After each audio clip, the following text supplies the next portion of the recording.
Hello guys, welcome back to my YouTube channel Dialah Rasa. Jangan lupa like, comment, and subscribe dan klik tombol lonceng notifikasinya untuk terus dukung channel ini.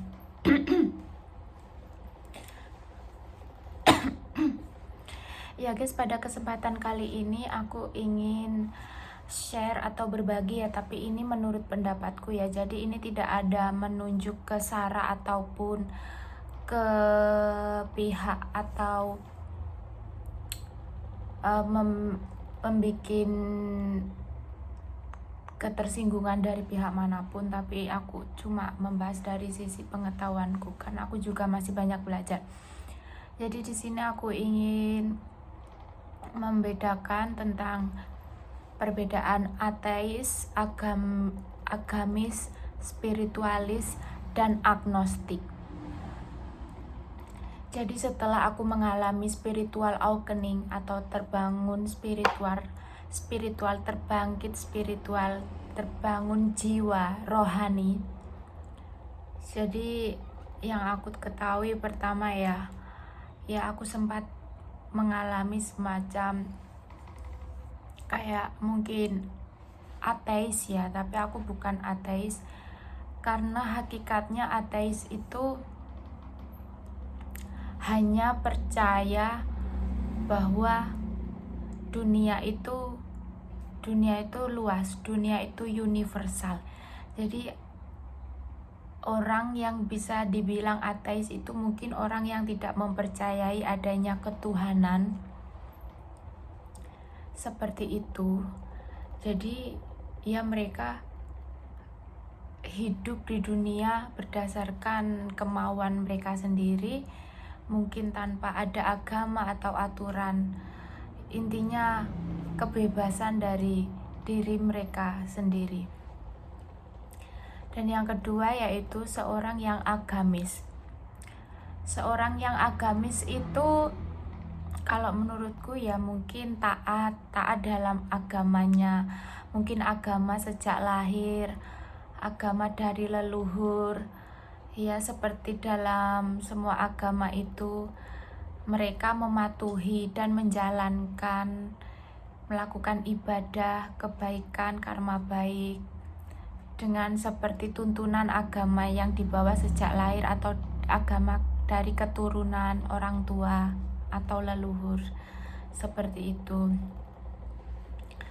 Dan yang ketiga yaitu orang spiritualis.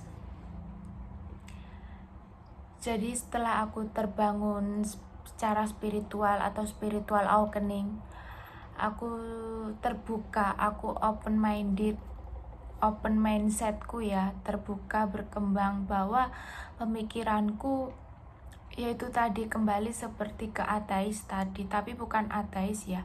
Seperti dunia itu bagiku sekarang itu universal. Dunia dan hakikat ketuhanan itu sulit untuk dijelaskan. Bagaimana ya? Karena sangat luas, sangat rumit ya. Bahkan aku juga yang dulunya aku percaya adanya teori surga dan neraka, tapi sekarang setelah aku banyak mengetahui dan membaca dari sumber-sumber bahwa mungkin, tapi tidak ada pihak menyinggung dari sebuah agama ya, bahwa surga dan neraka itu terlepas mungkin hanya untuk menakut-nakutkan manusia agar kita itu ingat dan berbuat karma baik, tidak berbuat karma jahat, tidak melakukan perbuatan dosa, seperti itu. Itu kalau mungkin di agama Kristen, Islam, atau mungkin agama lain. Tapi perlu digarisbawahi juga ada sistem yaitu reinkarnasi dan moksa, dan itu juga ada di Hindu atau Buddha atau mungkin di agama lain. Bahwa aku juga sekarang mengerti bahwa hakikatnya tidak selalu surga dan neraka. Bahwa aku berpikir kadang, bagaimana kalau setelah manusia mati, apakah mungkin memang harus di surga atau neraka? Apakah mungkin seorang ateis bisa masuk surga sedangkan mungkin tidak mempercayai Tuhan atau tidak beragama ya? Dan saya tambahkan lagi, ateis itu juga tidak mempercayai suatu agama ya, seperti itu. Dan apakah bisa seorang seperti itu atau ateis yang tidak beragama dengan melakukan karma baik, apakah bisa masuk surga? Entah, aku pun juga tidak tahu ya, karena sangat susah untuk dijelaskan seperti itu kan.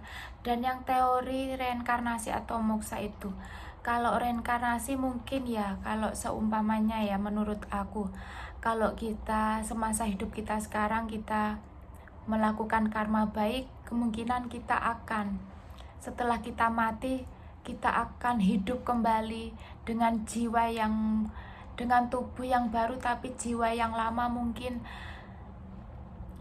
dengan seseorang yang berbeda, tapi jiwa tua. Mungkin kita akan mendapatkan karma baik lagi, atau mungkin kita sebelum kehidupan sebelumnya kita pernah melakukan karma buruk, dan di kemudian kehidupan yang akan datang bereinkarnasi kita harus membayar atau membalas dengan karma baik tersebut.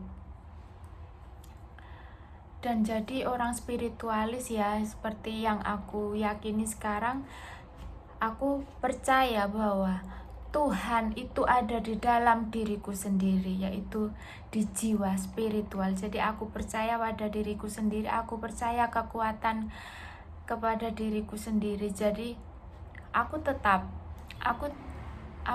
beragama, dan aku juga bukan ateis. Jadi orang spiritualis itu yang sudah terbangun, sudah tersadar, lebih percaya kepada dirinya sendiri. Dan yang terakhir yaitu seorang mungkin agnostik ya, agnostik mungkin ya, itu agnostik tuh mungkin kayak percaya adanya agama, apapun itu agamanya ya, tapi kalau soal ketuhanan masih perlu dipertanyakan seperti itu. Jadi agnostik itu mungkin seseorang bisa percaya semua agama, jadi apapun yang agama. Jadi ibaratnya gini, agnostik itu apapun itu ditujukan ya untuk berdoa, untuk meskipun itu ketuhanan atau tidak, intinya dalam agama apapun, tapi itu sama tujuannya kepada yang semesta atau Tuhan di atas, seperti itu. Jadi itu bedanya agnostik ya, masih dalam ranah agama, tapi untuk ketuhanannya meliputi seluruh agama, masih mempercayai agama, seperti itu. Dan kalau aku sekarang sebagai orang yang sudah spiritual, aku juga tidak bilang aku ateis atau aku agnostik. Intinya aku juga beragama, tapi aku mungkin juga bisa nyaman dalam beragama, semua agama, karena tujuannya yaitu satu, ke Tuhan atau ke semesta, karena kepada diriku sendiri, seperti itu. Jadi karena mungkin pandangan orang spiritualis, supranatural beda, yaitu di luar spiritual, di luar jiwa, itu mungkin udah beda. Jadi kalau kalian banyak yang tanya agamaku apa sih, aku adalah orang spiritualis karena aku sudah terbangun spiritual, seperti itu. Bahkan ada konon kisahnya bahwa Sabdo Palon atau Ki Semar akan menagih janji 500 tahun kemudian, yaitu dengan membawa ajaran budi pekerti atau Nusantara Indonesia pada masa jayanya, mungkin 2045 ya. Karena Sabdo Palon udah moksa ya, dan membiarkan atau mengalah untuk Syekh Subakir untuk mengajarkan agama Islam. Tapi diperbolehkan agama Islam, tapi tidak melupakan adat istiadat atau sesajen. Jadi jikalaupun agama Hindu Bali itu udah tidak ada yang menganut, itu mungkin akan hancur atau mungkin akan kembali kepada masa seperti kerajaan Majapahit. Jadi ya mungkin inilah Sabdo Palo nagih janji, dan itu tadi perbedaan antara ateis, agamis, spiritualis, dan agnostik, dan juga agama budi pekerti. Dan sekali lagi ini tidak menyinggung siapapun, ini sepengetahuanku karena aku juga baru belajar menjadi seorang spiritualis, karena sebelumnya aku adalah orang yang duniawi. Jadi mohon maaf jika ada salah kata. Oke guys, cukup sekian. Jangan lupa like, comment, and subscribe, dan klik tombol lonceng notifikasinya untuk terus dukung channel ini. Bye bye.